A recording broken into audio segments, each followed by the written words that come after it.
അപ്പോൾ എൻ്റെ ചായക്കുള്ള വെള്ളം തിളച്ചിട്ടുണ്ട്. എല്ലാവർക്കും ഗുഡ് മോർണിംഗ്.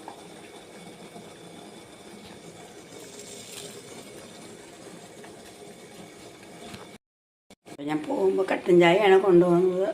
എനിക്ക് വെള്ളം കുടിക്കണം, എപ്പോഴും കട്ടൻ ചായയാണ് കൊണ്ടുപോകാറ്. കൊണ്ടുപോകാനോട് വേണ്ടിയിട്ട് ഫ്ലാസ്കിൽ ഒഴിച്ച് വെക്കണം. ഇനിയിപ്പോൾ ഇന്ന് ചായക്ക് കടിയൊന്നും ഉണ്ടാക്കണ്ട. ചായയുടെ കടി കടയിൽ നിന്ന് ഒക്കെ കൊണ്ടുവന്നേരാന്ന് പറഞ്ഞിട്ടുണ്ട്. പിന്നെ കണ്ടോ മക്കളെ, എന്താണ് നമ്മുടെ സബിത കണ്ടോ? സബിതാൻ്റെ അടുക്കളയിൽ എല്ലാ പണിയും കിടക്കുന്നു. സബിത കണ്ടോ? സിങ്കിലൊക്കെ എല്ലാം കിടക്കുന്നു. എന്നെ കണ്ട് വയ്യ സബിത. ഞാൻ പണിയൊക്കെ കഴിഞ്ഞിട്ട് പോയിട്ട് വന്നിട്ട് വൈകിട്ട് ചെയ്യാമെന്ന് വിചാരിച്ച്. തീരെ വയ്യ, ഒച്ചയില്ല, തലവേദന, തൊണ്ടവേദന, പനിക്കാനാന്ന് തോന്നുന്നു. അപ്പം നമുക്കിനി ചായ ഫ്ലാസ്കിലേക്ക് ഒഴിച്ച് വെക്കണം.